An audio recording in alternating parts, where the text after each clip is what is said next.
Hey, vinyl community. Welcome back. This is Hubtunes. I am Mike. So, this is a follow up to the 10 most listened to records in our collection thread that went around a few weeks ago. It was kind of silly, but it was fun. It was cool seeing everyone's records. Mine, I looked back on mine and I was like, well, those are kind of the usual suspects. I don't think there was anything interesting there.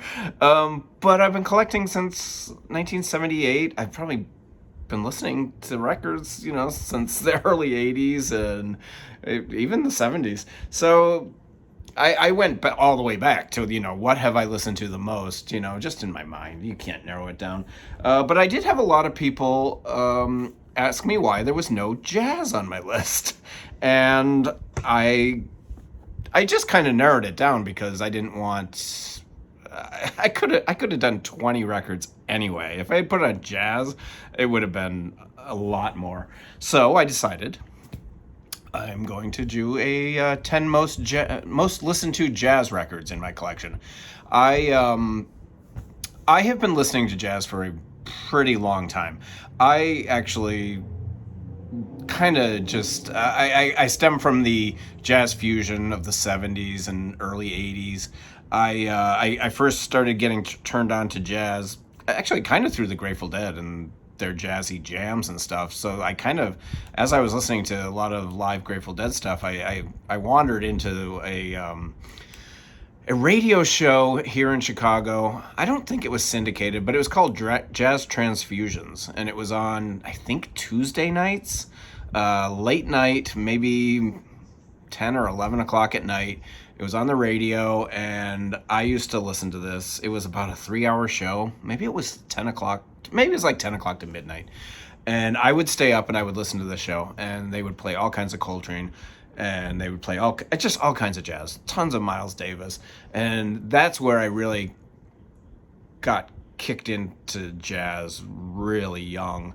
I remember hearing the Africa Brass Sessions, John Coltrane, and being absolutely blown away by Elvin Jones's drumming, and stuff like that.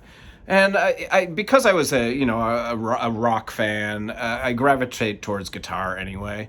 So discovering groups like the Mahavishnu Orchestra and Pat Metheny and just stuff like that. Al Di Meola, I was real big into Al Di Meola. I probably could have had him in this video. Electric Warrior, I think, was the one I used to listen to all the time. I'm pretty sure I have that over there. I could have pulled that out.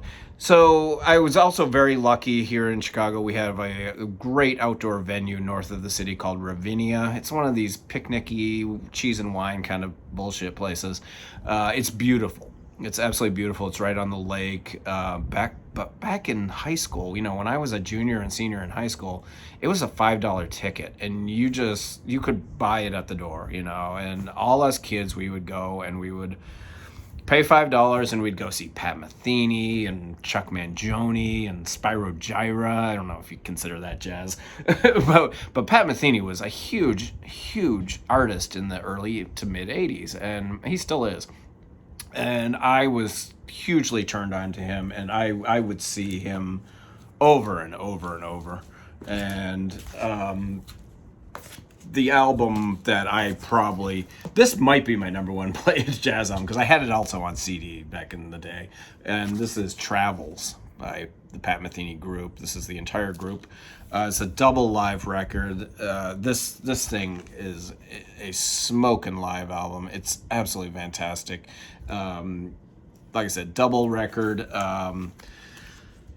Who's on here? There's a whole bunch of great songs on here, mostly from his first few records.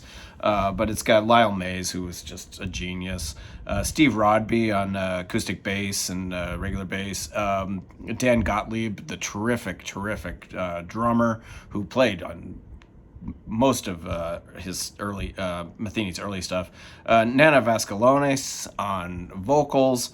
They do a bunch of great songs on here. My favorite always was Phase Dance. I just love that song. I don't believe it's on any of his other records, but this thing got a lot of spins when I was in high school and college. A lot of smoking a little joint, and yeah, we played the heck out of this in high school and college. Uh, I'll stick with Pat Metheny, but this is my favorite Pat Metheny record. This is New Chautauqua. This is great. This is all acoustic. I've shown this in several videos before. He's on ECM. He's always been on ECM. I think he's actually done a couple things for Blue Note now.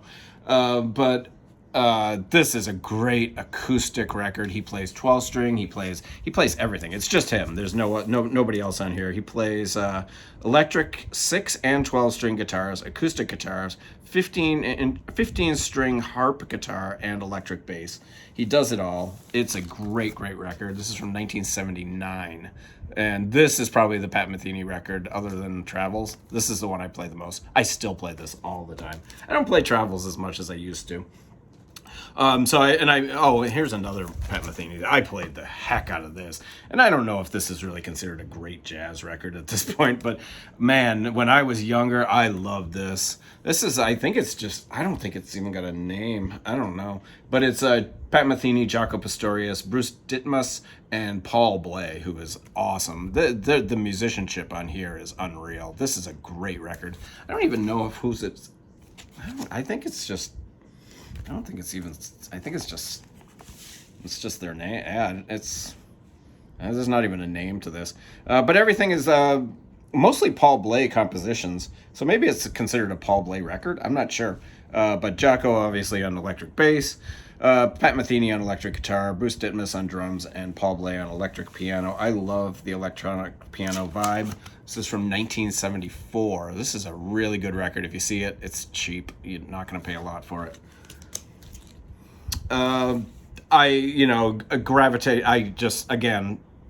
Guitar was where I was at, and jazz is one of those genres where it evolves so much. I mean, I don't listen to half of these records as much as I did when I was younger.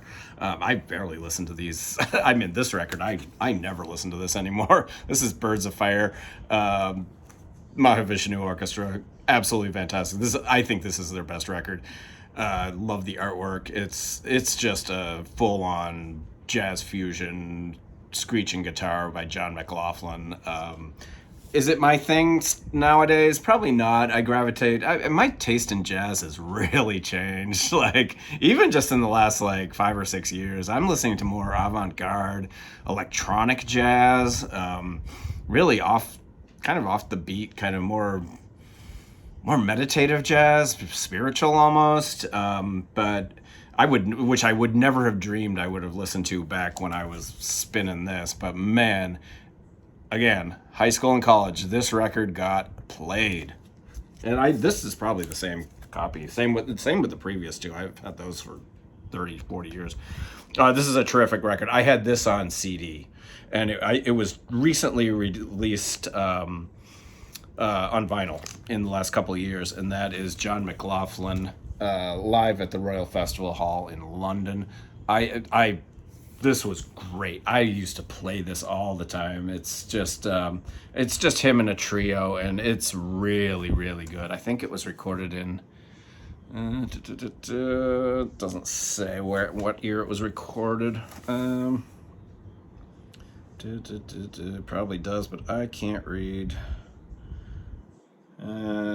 Came out in 1990, so it was probably recorded right around there. But this is a really terrific record. Just a trio, mostly acoustic. John McLaughlin, one of the great guitarists ever. I just adore John McLaughlin. And then, as I branched out a little bit, after high school, I discovered Miles Davis and the Electric Period. This is not my favorite Miles Davis Electric Period. That would be In the Silent Way. Because that's it's not really electric. It's kind of a bridge between the electric and the previous eras.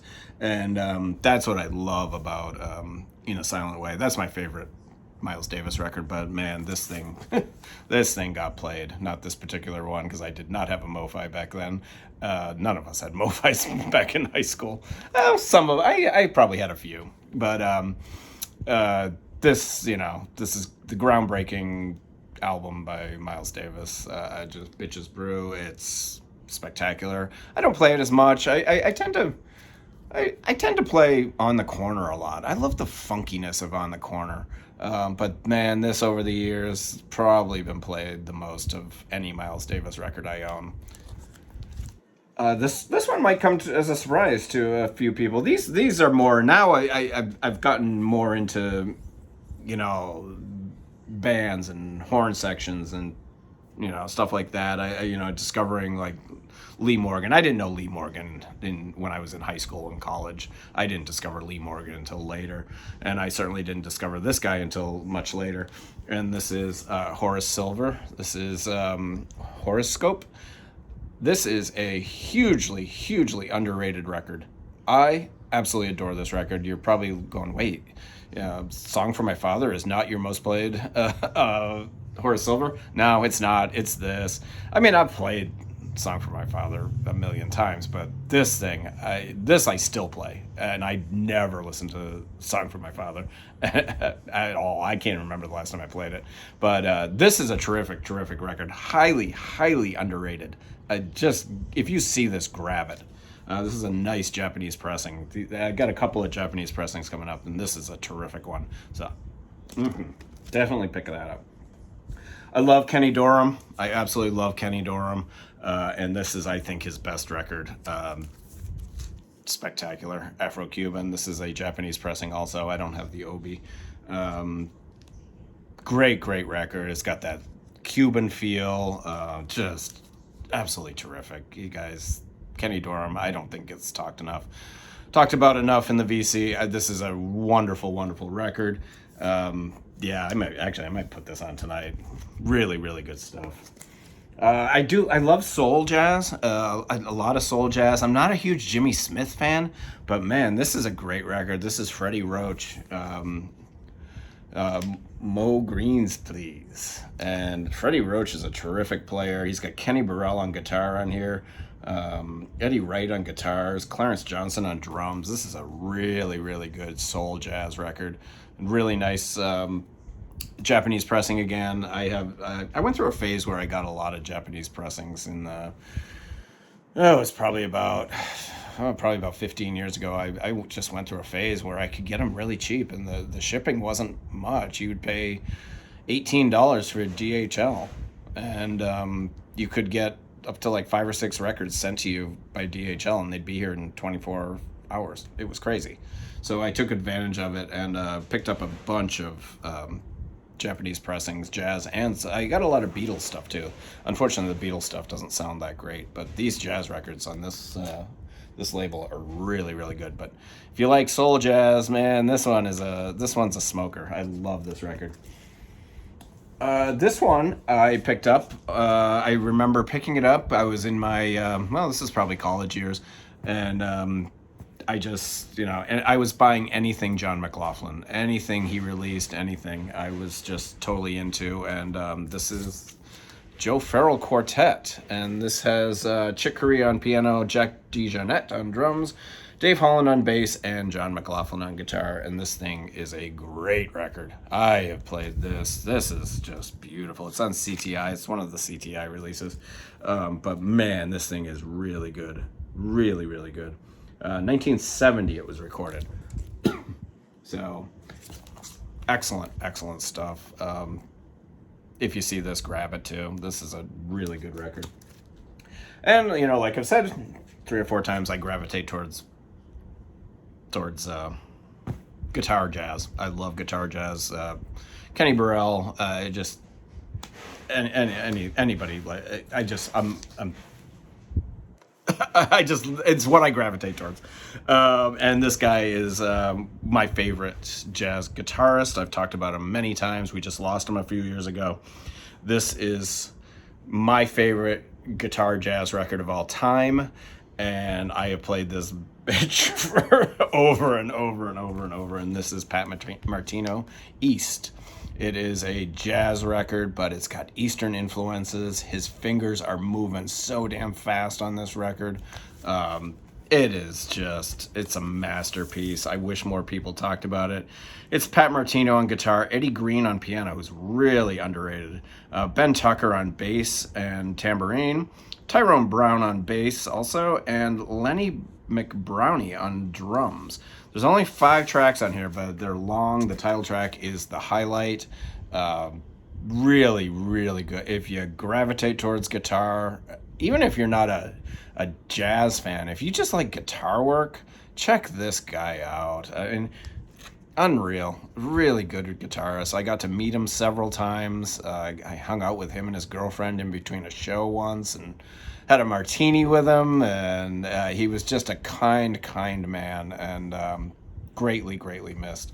And he has an incredible life story. If you just Google his life story and what he went through, and I mean, long story short, he burst onto the scene with this album, this and El Hombre and a couple other records, and he suffered a stroke and very young, and had to really teach himself how to play all over again by listening to his records.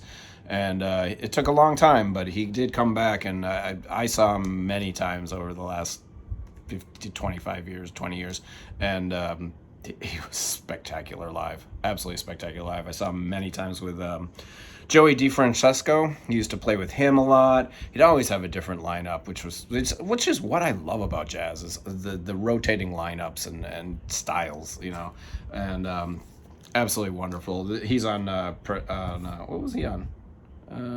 He was on Prestige on this record. So yeah, Pat Martino, definitely one of the most listened to records in my jazz collection. So that's it. I don't know. I just thought I'd do that. You guys stay well.